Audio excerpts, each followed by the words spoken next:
Bonsoir à toutes et à tous et bienvenue dans ce nouvel épisode d'Otaku News. Aujourd'hui, l'actualité étant un peu calme, la justice entre en scène.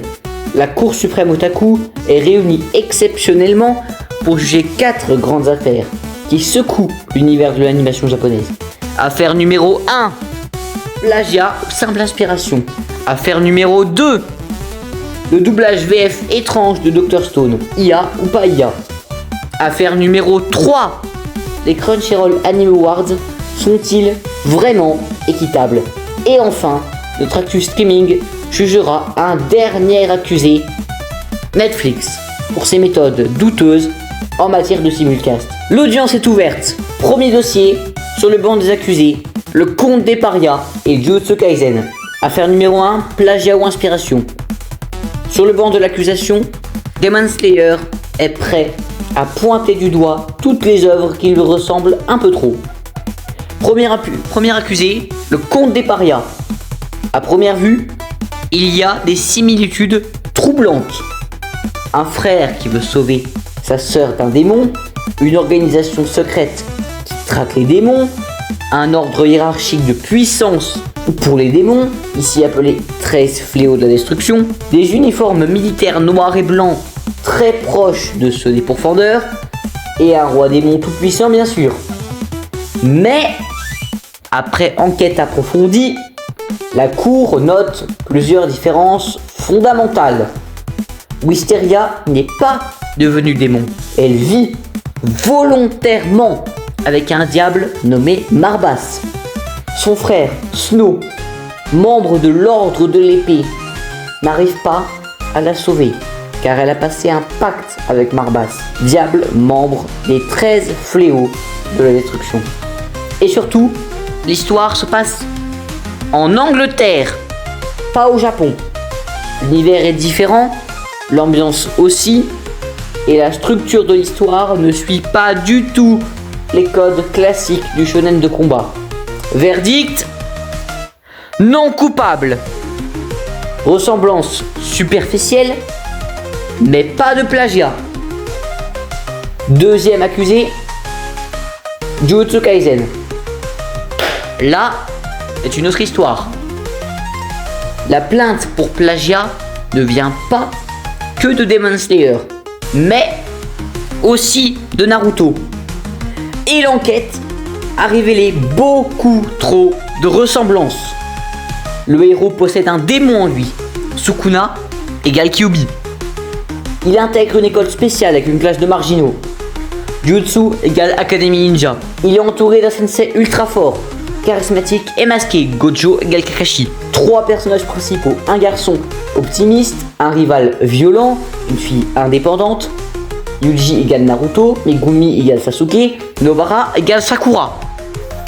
Les uniformes des exorcistes sont beaucoup trop ressemblants à ceux des pourfendeurs.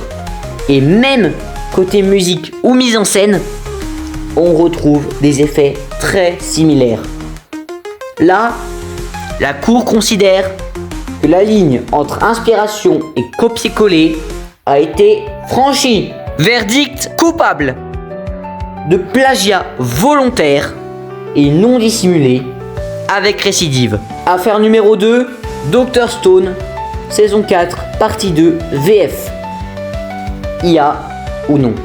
Deuxième dossier de la journée, Dr Stone, saison 4, partie 2, est sorti cet été. Et là, surprise! Les 2 premiers épisodes étaient disponibles en VF dès la sortie. Les suivants? Non. La VF est produite par le studio Lilo à Bruxelles, avec des comédiens humains bien connus. Pas de preuve d'IA, pas d'annonce officielle non plus. Alors, pourquoi 2 épisodes doublés en avance? Plusieurs hypothèses. Test marketing, retard technique, bug de calendrier, ou début discret d'un doublage partiel par intelligence artificielle. La Cour n'a pas suffisamment de preuves pour trancher, mais elle garde l'affaire ouverte. Verdict: Non-lieu, accusé sous haute surveillance. Affaire numéro 3. Crunchyroll Anime Award, système biaisé. 3e grande affaire du jour. Les Crunchyroll Anime Awards sont-ils encore crédibles? Chef d'accusation numéro 1. Le public ne choisit pas les nominés. Ce sont des entre guillemets experts ou partenaires internes qui présélectionnent. Résultat, certaines séries sont injustement oubliées. D'autres sont surreprésentées. Chef d'accusation numéro 2. Les fans peuvent voter tous les jours sans limite. Oui, tous les jours, pendant une semaine. Ça fausse complètement les résultats. Plus une fanbase est grande et bruyante, plus elle peut faire gagner son animé, même s'il ne le mérite pas vraiment. Moi, cette année, j'ai voté une seule fois.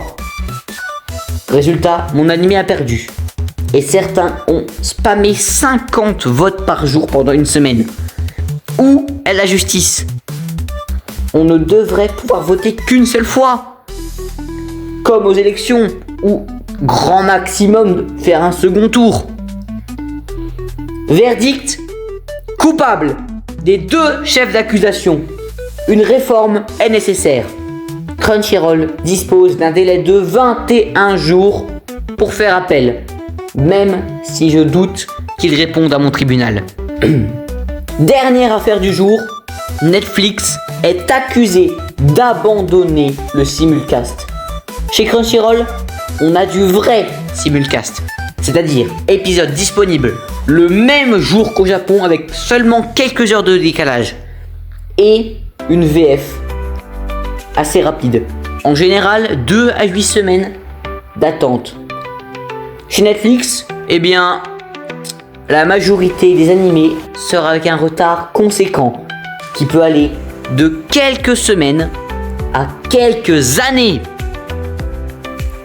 Le plus ironique, Netflix a les moyens financiers, mais choisit volontairement une diffusion décalée pour maximiser l'effet binge-watching.